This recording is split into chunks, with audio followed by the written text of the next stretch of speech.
매일 성경 큐티 힌트 2025년 1월 15일 여호수아 10장 1절에서 15절까지 말씀. 그때의 여호수아가 아이를 빼앗아 진멸하되 여리고와 그 왕에게 행한 것 같이 아이와 그 왕에게 행한 것과 또 기브온 주민이 이스라엘과 화친하여 그 중에 있다 함을 예루살렘 왕 아도니세덱이 듣고 크게 두려워하였으니 이는 기브온은 왕도와 같은 큰 성임이요 아이보다 크고 그 사람들은 다 강함이라. 예루살렘 왕 아도니세덱이 헤브론 왕 호함과 야르뭇 왕 비람과 라기스 왕 야비아와 에그론 왕 드빌에게 보내어 이르되 내게로 올라와 나를 도우라. 우리가 기브온을 치자. 이는 기브온이 여호수아와 이스라엘 자손과 더불어 화친하였음이니라 하매 아모리 족속의 5 왕들 곧 예루살렘 왕과 헤브론 왕과 야르뭇 왕과 라기스 왕과 에글론 왕이 함께 모여 자기들의 모든 군대를 거느리고 올라와 기브온에 대진하고 싸우니라. 기브온 사람들이 길갈 진영에 사람을 보내어 여호수아에게 전하되 당신의 종들 돕기를 더디게 하지 마시고 속히 우리에게 올라와 우리를 구하소서. 산지에 거주하는 아모리 사람의 왕들이 다 모여 우리를 치나이다 하매 여호수아가 모든 군사와 용사와 더불어 길갈에서 올라가니라. 그때의 여호와께서 여호수아에게 이르시되 그들을 두려워하지 말라. 내가 그들을 네 손에 넘겨주었으니 그들 중에서 한 사람도 너를 당할 자 없으리라 하신지라. 여호수아가 길갈에서 밤새도록 올라가 갑자기 그들에게 이르니 여호와께서 그들을 이스라엘 앞에서 패하게 하심으로 여호수아가 그들을 기브온에서 크게 살육하고 벳호론에 올라가는 비탈에서 추격하여 아세가와 막게다까지 이르니라. 그들이 이스라엘 앞에서 도망하여 벳호론의 비탈에서 내려갈 때에 여호와께서 하늘에서 큰 우박덩이를 아세가에 이르기까지 내리심에 그들이 죽었으니 이스라엘 자손의 칼에 죽은 자보다 우박에 죽은 자가 더 많았더라.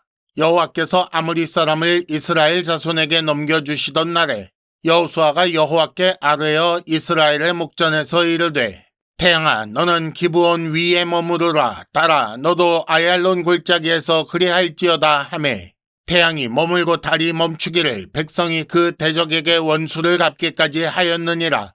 야살의 책에 태양이 중천에 머물러서 거의 종일토록 속히 내려가지 아니하였다고 기록되지 아니하였느냐.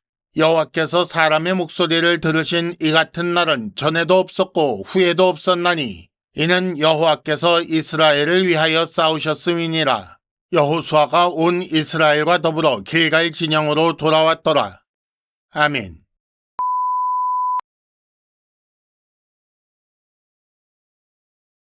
(1단계) 본문의 구조와 내용을 간단하게 정리하기.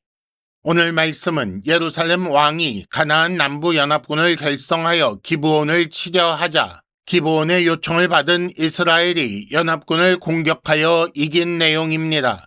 1절부터 5절까지는 예루살렘 왕이 가나안 남부 연합군을 결성하여 기브온을 공격하는 내용이 나오고 6절 기브온 사람들이 길갈 진영에 사람을 보내어 도움을 요청하자 7절에서 15절 여호수아와 모든 군사가 여호와의 도움을 받아 승리하는 내용이 나옵니다. 이 전투의 특징은 여호와 하나님의 적극적인 개입이라고 할 수 있습니다.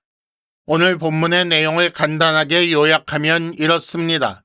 여리고성과 아이성에서 있었던 일, 그리고 기브온 주민이 이스라엘과 화친한 일을 예루살렘 왕이 듣고 크게 두려워하여 연합군을 결성하고 기브온을 공격하게 됩니다. 지리적 배경을 조금 알아둘 필요가 있는데 기브온이 이스라엘과 화친하여 이스라엘 편에 서게 되었다는 것은 예루살렘 입장에서 보면 그 턱 밑에 칼이 들어온 것과 같습니다. 연합군의 공격 소식을 들은 기브온은 이스라엘을 향하여 요청하였고 기브온의 요청에 따라 연합군을 공격하게 되는데 이것을 여호와께서 승인하십니다. 이에 따라 여호수아의 군대가 갑자기 그들에게 이르게 되었고 하늘에서 큰 우박덩이가 내려 우박에 죽은 자가 더 많다고 했으며 대적에게 원수를 갚기까지 태양이 머물고 달이 멈추었다라고 했습니다. 2단계 본문의 핵심 메시지 읽어내기. 예루살렘 왕이 듣고 두려워하였다라는 말이 나오는데 이는 라합과 기브온, 여리고와 아이, 예루살렘의 공통점이라고 할 수 있습니다. 하지만 같은 내용을 듣고 같은 두려움을 가져도 생명의 길을 택한 자들과 멸망의 길을 택한 자들로 나뉩니다. 사실 여호수아와 이스라엘의 입장에서 기브온과 조약을 맺을 때 여호와께 묻지 않은 것이 걱정되었을 수도 있습니다. 과연 기브온을 구하기 위한 이 전투를 여호와께서 승인하시고 도와주실 것인가? 이런 걱정을 할 수도 있어서 여호와께서 여호수아에게 말씀하십니다. 두려워하지 말라. 그들을 네 손에 넘겨주었다. 라고 하시지요. 이는 연합군과의 전투에서 승리할 것을 보장해 주시는 것뿐 아니라 기브온과 맺은 조약에 대한 승인이기도 합니다. 따라서 이 전쟁은 여호와의 전쟁이 되었습니다. 그렇기 때문에 여호와께서 적극 개입하시지요. 첫째, 사람을 사용하십니다. 여호수아와 그의 군대가 갑자기 이르게 하시지요. 둘째, 자연현상을 사용하십니다. 큰 우박덩이로 원수를 죽이시지요. 셋째, 초자연현상을 사용하십니다. 태양이 머물고 달이 멈추게 하십니다. 왜 하나님은 전에도 없었고 후에도 없었던 일을 하셨을까? 첫째 되는 이유는 14절에 나오는 것처럼 이스라엘을 위하여입니다. 이것 때문에 둘째, 이스라엘과 조약을 맺고 종이 된 기브온을 살리시려 한 것이고, 또한 동시에 셋째, 듣고 두려워하지만 하나님을 대적하는 원수를 물리치기 위해서입니다. 3단계 본문의 핵심 메시지를 현재로 연결시키기. 하나님은 자기 백성을 위하여 싸우시는 분입니다.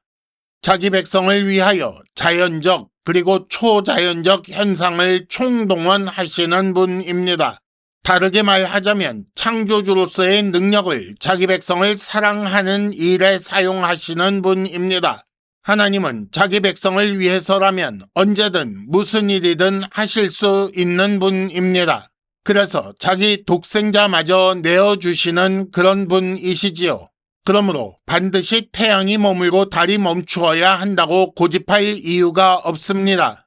그런 것이 아니더라도 하나님은 항상 자기 백성을 위하여 일하시는 분이고, 따라서 지금 내가 처한 이 상황이 내게 가장 좋은 것임을 믿어도 됩니다.